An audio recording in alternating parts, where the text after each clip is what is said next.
Bien chers amis de Café Évangile, Jésus disait au chef des pharisiens qu'il avait invité. Quand tu donnes un déjeuner ou un dîner, n'invite pas tes amis, ni tes frères, ni tes parents, ni de riches voisins.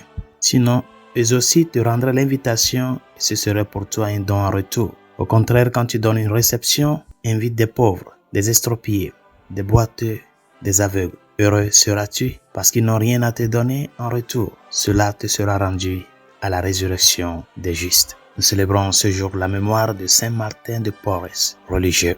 Combien de fois nous n'avons pas été tentés de vivre comme le Seigneur le dénonce dans l'évangile de ce jour? C'est exactement ce que nous vivons. Dans notre logique d'intérêt, de récompense, nous cherchons à vivre notre compagnie avec des gens qui peuvent nous donner un retour. Et nous le voyons aujourd'hui dans nos sociétés. Ceux qui sont riches s'assemblent entre eux. Ils partagent entre eux. Ils veulent même que leurs enfants se marient entre eux, c'est-à-dire entre eux les riches. Et c'est ce que nous voyons tous les jours, c'est ce que nous vivons dans notre contexte humain. Cela voudrait dire que le temps de Jésus n'est pas tant différent de notre temps. Cela se vivait, cela se vit encore aujourd'hui. De que on cherche à s'assembler avec ceux qui sont de mon groupe, du point de vue de la richesse matérielle, afin que nous puissions s'entrelacer entre nous, que la richesse circule entre nous seulement. Et non pas seulement jusqu'aux grands riches, même dans les petites choses de la vie quotidienne. On est prêt à rendre service à celui qui est un haut cadre pour qu'après il me fasse une faveur. Et c'est comme ça notre société. C'est la grande tentation qui nous prend.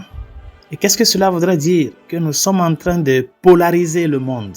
C'est pour cela, la nouveauté du christianisme, c'est comme un levain qu'on met dans la farine pour que ça puisse prendre vie. Nous les chrétiens, nous devons faire la différence. Vous voyez, la logique chrétienne est totalement une autre chose. Ce n'est pas une question de dire comment est-ce que je vais partager ce que j'ai avec celui qui n'a rien. Si en le partageant avec cette personne-là, je ne reçois rien en retour. Au contraire, je m'appauvris. Bien sûr que tu t'appauvris. Mais cet appauvrissement n'est autre qu'un pas de plus vers ce qu'est tendre vers la richesse du royaume de Dieu. Nous ne vivons pas pour nous faire voir bien devant les gens.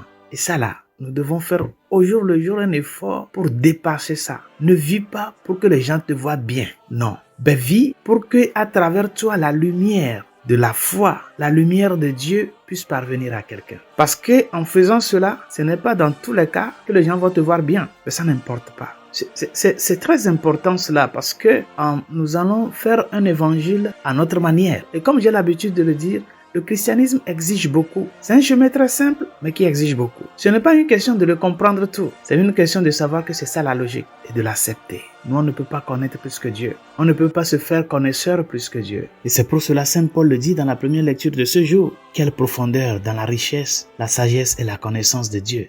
C'est très profond. Ce n'est pas quelque chose que nous pouvons manier à notre manière. Ces décisions sont insondables, ces chemins sont impénétrables. Qui a connu la pensée du Seigneur? Personne. Qui a été son conseiller? Comme il a dit à Job, où étais-tu quand je créais le ciel et la terre? Où étais-tu quand je mettais l'ordre dans la création? C'est toi maintenant qui viens me demander des comptes? Parce que des fois, notre manière de vivre, c'est comme nous sommes en train de mettre Dieu sur le banc des accusés pour le questionner. Et ça, c'est grave. C'est grave. Elles sont beaucoup, des choses que nous ne comprenons pas. Mais comme je le dis, la foi a un degré de compréhension. À un certain niveau, du point de vue de notre limite humaine, notre compréhension n'adhère plus. Et c'est là que rentre la question de s'agenouiller. C'est le mystère. Demandons au Seigneur de nous aider. Que nous puissions vraiment faire la différence. Que nous puissions montrer au monde que la logique de Dieu, c'est la logique de celui qui veut le bien de tous. Celui qui veut non pas notre bonheur matériel, mais surtout notre salut. Et ça là, ça implique un engagement pour que tout un chacun puisse parvenir à cela. C'est quand on apprend à mourir à l'égoïsme qu'on parvient à faire le pas d'humilité vers l'autre qui est dans le besoin, qui souffre, qui est l'image du Christ souffrant, qui espère notre aide, notre support, notre générosité. Bonne journée, Dieu vous bénisse.